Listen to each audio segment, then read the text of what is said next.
जय माता दी। सभी को विजयादशमी दशहरे की हार्दिक शुभकामनाएं। दशहरा यानी विजयादशमी का पर्व बुराई पर अच्छाई की विजय का प्रतीक है। विजयादशमी को मुख्य रूप से 3 प्रमुख कारणों से मनाया जाता है। भगवान राम की रावण पर जीत का प्रतीक होने के कारण, देवी दुर्गा की महिषासुर पर विजय की याद दिलाने के कारण और बुराई पर अच्छाई की जीत तथा शुभता के आगमन का उत्सव होने के कारण यह दशहरा के रूप में मनाया जाता है। तो चलिए सबसे पहले कारण की बात करते हैं, यानी श्री रामचंद्र जी ने रावण का वध आज ही के दिन किया था, जिससे समस्त बुराई पर अच्छाई की जीत हुई थी। रावण ने माता सीता का अपहरण किया था, जिससे श्री रामचंद्र ने उसे कुल सहित नष्ट कर दिया। जिससे हमें सीख मिलती है कि कभी किसी पराई स्त्री पर दृष्टि भी नहीं डालनी चाहिए। यद्यपि रावण प्रकांड पंडित था, किंतु उसका सबसे बड़ा दोष था पराई स्त्री पर बुरी दृष्टि डालना। इसीलिए श्री रामचंद्र जी ने अपनी सेना के साथ मिलकर उसका और उसके समस्त कुल का वध कर दिया। दशहरे का त्यौहार हमारे समाज के लिए एक सीख है। दशहरे के दिन लोग अक्सर रावण के पुतले जलाते हैं, जो असत्य और बुराई के नाश का प्रतीक है। यह त्यौहार हमें सिखाता है कि सत्य और न्याय की हमेशा जीत होती है और हमें अपने जीवन में सत्य और न्याय के मार्ग पर चलने का प्रयास करना चाहिए। दशहरे के दिन लोग अपने घरों में पूजा अर्चना करते हैं और भगवान श्री राम की जय जयकार करते हैं। यह त्यौहार हमें एकजुट करता है और हमें अपने समाज में सकारात्मक परिवर्तन लाने के लिए प्रेरित करता है। तो चलिए अब बात करते हैं विजयादशमी मनाने के दूसरे कारण की। दूसरा कारण है माता दुर्गा ने महिषासुर का किस प्रकार वध किया था। तो इसकी भी कहानी सुनते हैं। महिषासुर एक शक्तिशाली राक्षस राजा था, जो हिंदू पौराणिक कथाओं में वर्णित है। वह एक महापराक्रमी और अत्याचारी राक्षस था, जो देवताओं और मानवों को परेशान करता था। चलिए सुनते हैं कि उसका जन्म किस प्रकार हुआ। पौराणिक कथाओं के अनुसार एक रंभ नाम का राक्षस राजा था। एक बार वह वन में जा रहा था, तब एक महिषी को देखकर वह आकर्षित हो गया। तब उस महिषी यानी भैंस के साथ रमन करने के लिए उसने स्वयं भी एक भैंसे का ही रूप धारण कर लिया।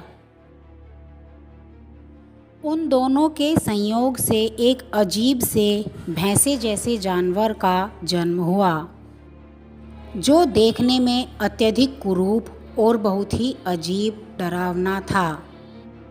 धीरे धीरे उनकी वह संतान अजीब और शक्तिशाली राक्षस के रूप में बड़ा हो गया। वह अत्यधिक बलवान, पराक्रमी और भयंकर था। और भी ज़्यादा शक्तिशाली होने के लिए उसने ब्रह्मा की उपासना की, तपस्या की और उनसे वरदान भी प्राप्त कर लिया।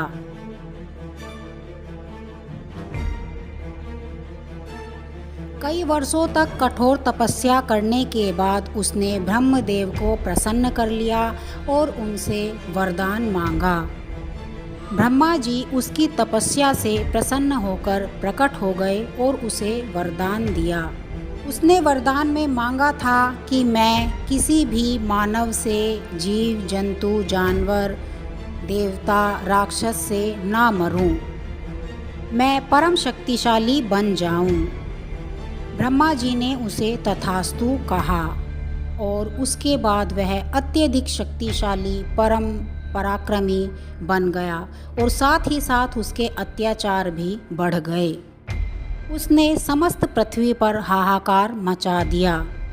संपूर्ण पृथ्वी पर अपना राज्य अधिकार स्थापित करके उसने स्वर्ग की ओर दृष्टि डाली। पृथ्वी को जीतकर अब उसे स्वर्ग का राज्य चाहिए था।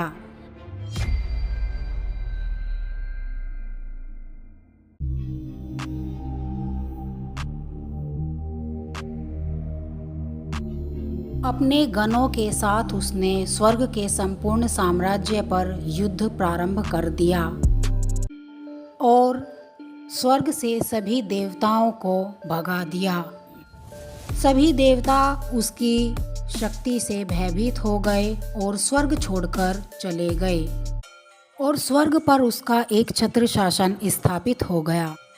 सभी देव ब्रह्मा विष्णु महेश तीनों देव के पास पहुँचे और उनसे अपनी समस्या बताकर समाधान पूछा।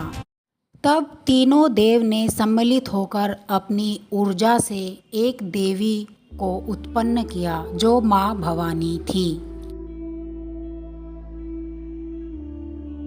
भगवान विष्णु ने उन्हें अपना सुदर्शन चक्र दिया, शिव ने उन्हें अपना त्रिशूल दिया। समस्त शक्तियों के साथ एक वाहन शेर दिया और उन्हें संपूर्ण शक्तियां प्रदान कर दी। तब माता ने महिषासुर पर वार कर दिया, क्योंकि महिषासुर ने अपने वरदान में स्त्री जाति को छोड़ दिया था। उसे यकीन था कि स्त्री तो मुझे मार ही नहीं सकती, इसलिए उसे माँ भवानी से तनिक भी भय नहीं लगा। वह माँ भवानी की शक्ति से अनजान था। माँ भवानी ने उसके सारे गणों को राक्षसों को मार गिराया था। तब अंत में वह स्वयं माता से युद्ध करने आया।